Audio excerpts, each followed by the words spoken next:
2019 में पूरी तरह से बर्बाद हो चुकी टाटा मोटर्स महज कुछ सालों में भारत की one of the largest vehicle manufacturer कैसे बना। दरअसल आज से करीब 3 साल पहले तक टाटा मोटर्स की हालत इतनी ज्यादा खराब थी कि इनको एक एक गाड़ी बेचना भी मुश्किल हो गया था। सभी को यही लग रहा था कि टाटा मोटर्स अब कमबैक नहीं कर पाएगी, क्योंकि कंपनी पर 2019 तक 1 लाख करोड़ रुपए से भी ज्यादा का कर्जा हो गया था। लेकिन इसके बाद से सिर्फ 3 सालों में ही कुछ ऐसा चमत्कार हुआ कि टाटा मोटर्स आज भारत की इलेक्ट्रिक व्हीकल मार्केट में 84% और ओवरऑल ऑटो इंडस्ट्री के करीब 15% शेयर को होल्ड करती है। अब ऐसे में ये सवाल उठता है कि जो कंपनी सेल्स न होने की वजह से पूरी तरह से कर्जे में डूब चुकी थी, उसने इतने कम समय में इतना बड़ा कमबैक कैसे किया, और ऐसी कौन सी स्ट्रेटेजीज थी जिनके दम पर टाटा आज भारत की टॉप ऑटोमोबाइल कंपनी बनी हुई है। तो दोस्तों, टाटा मोटर्स की बिजनेस स्ट्रेटेजीज और कमबैक के बारे में बात करने से पहले हमारे लिए ये जानना जरूरी है कि इस कंपनी के साथ 2019 से पहले आखिर ऐसा क्या हुआ था कि ये कंपनी इतनी बुरी तरह से फेल हो गई थी। Reason behind failure. दोस्तों, यूँ तो टाटा मोटर्स को आज से 77 साल पहले 1945 में फाउंड किया गया था, लेकिन पैसेंजर व्हीकल मार्केट में इसकी शुरुआत साल 1991 से मानी जाती है, क्योंकि इसी साल टाटा ने अपनी पहली एसयूवी टाटा सियरा को लॉन्च किया था। साल 1991 से 2008 तक थोड़ी ही सही, लेकिन कंपनी ने सक्सेस देखी। लेकिन फिर 2008 में टाटा मोटर्स ने अपनी सबसे सस्ती कार टाटा नैनो को भारत में लॉन्च किया, जो कि मार्केट में कुछ खास कमाल नहीं दिखा पाई, और ये टाटा मोटर्स के लिए उसका सबसे बड़ा मार्केट फेलियर बन गया था। लेकिन फिर टाटा मोटर्स ने 2008 में जैगवार लैंड रोवर को खरीदकर मार्केट में एक जबरदस्त कमबैक किया, जिस कारण इसका मार्केट शेयर एकदम से काफी ज्यादा बढ़ गया। लेकिन इनकी ये सक्सेस भी सिर्फ साल 2019 तक ही जारी रह पाई थी। एक्चुअली जैगवार और लैंड रोवर का बिजनेस मेनली चीन और यूरोपीय देशों में था।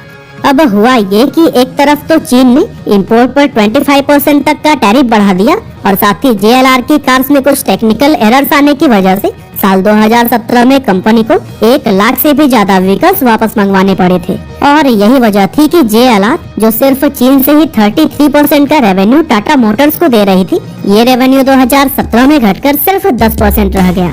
और दोस्तों, चीन के अलावा यूरोपियन देशों ने भी डीजल व्हीकल पर टैरिफ बढ़ा दिया और इलेक्ट्रिक व्हीकल को प्रमोट करने लगे। लेकिन JLR के 90% व्हीकल डीजल वेरिएंट के थे, जिसकी वजह से टाटा मोटर्स को JLR की कार्स बहुत कम प्राइस पर बेचनी पड़ी।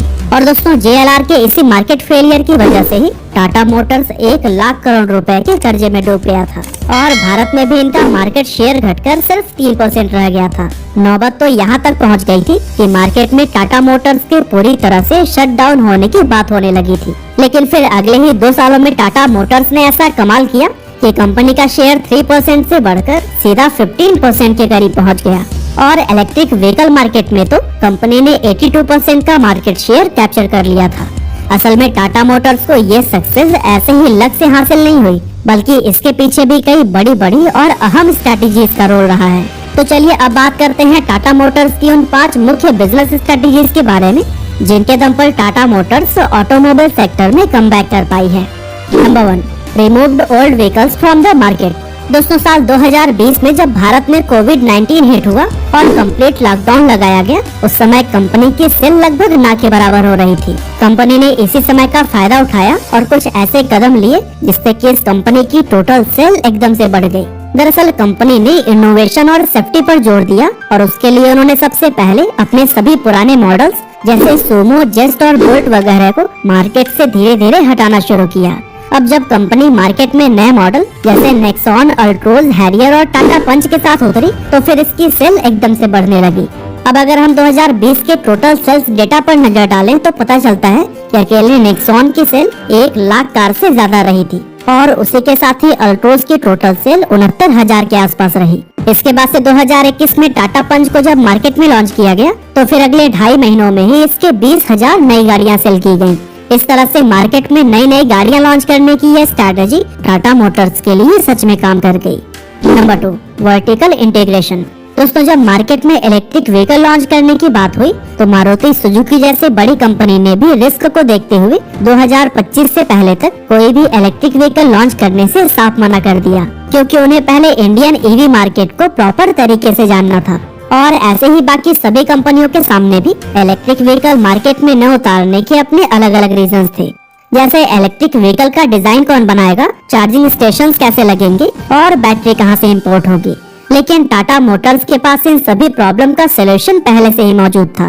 दरअसल कंपनी ने जब इलेक्ट्रिक व्हीकल बनाने का फैसला लिया तो इन्होंने ये सारे काम खुद करने की जगह पर टाटा ग्रुप की उन अलग अलग कंपनीज को सौंप दिए जिन कंपनीज की इन अलग अलग कामों में एक्सपर्टीज है।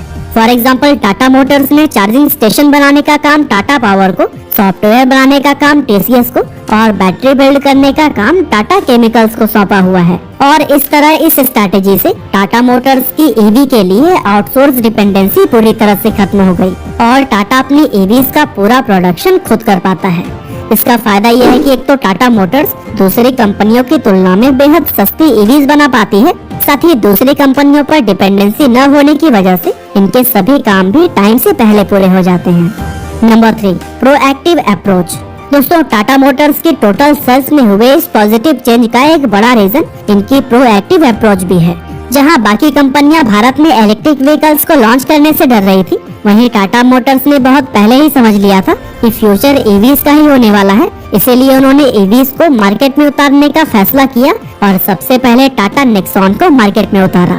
टाटा नेक्सॉन टाटा मोटर्स के लिए इतनी बड़ी सक्सेस रही कि आज पूरे इंडियन ईवी मार्केट में अकेले टाटा नेक्सॉन का शेयर 64% है और इसी की ही बदौलत आज टाटा मोटर्स ने ईवी सेक्टर के 84% हिस्से को अपने कब्जे में लिया हुआ है। इस तरह से टाटा मोटर्स ने ईवीज बनाने का जो रिस्क लिया, यही प्रोएक्टिव अप्रोच इनके लिए सबसे ज्यादा फायदेमंद साबित हुई।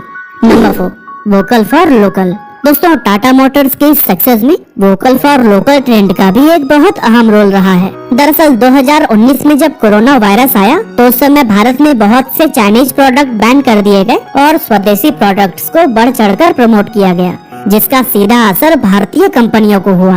इस कैंपेन की वजह से लोगों ने विदेशी प्रोडक्ट्स, खास करके चाइनीज प्रोडक्ट्स का बाइकआउट किया।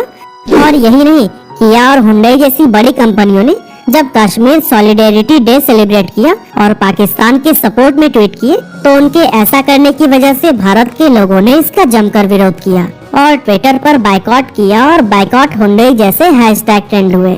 और इन सभी चीजों की वजह से विदेशी कंपनियों की सेल भारत में गिर गई और इसका सबसे ज्यादा फायदा भारत की होम कंपनीज टाटा मोटर्स और महिंद्रा को हुई। Number 5, differentiation. दोस्तों, पहले जहां इंडियन कस्टमर अपनी जेब और माइलेज को देखकर ही गाड़ियां खरीदते थे, वहीं आज की बात करें तो अब लोगों की पर कैपिटा इनकम और आदतें दोनों बदल चुकी हैं और लोग अब माइलेज व कीमत से ज्यादा लग्जरी और सेफ्टी को ध्यान में रखकर गाड़ियां खरीदने लगे हैं। लोगों की सोच में आए इस बदलाव का सबसे बड़ा श्रेय सोशल मीडिया कंटेंट क्रिएटर्स को जाता है।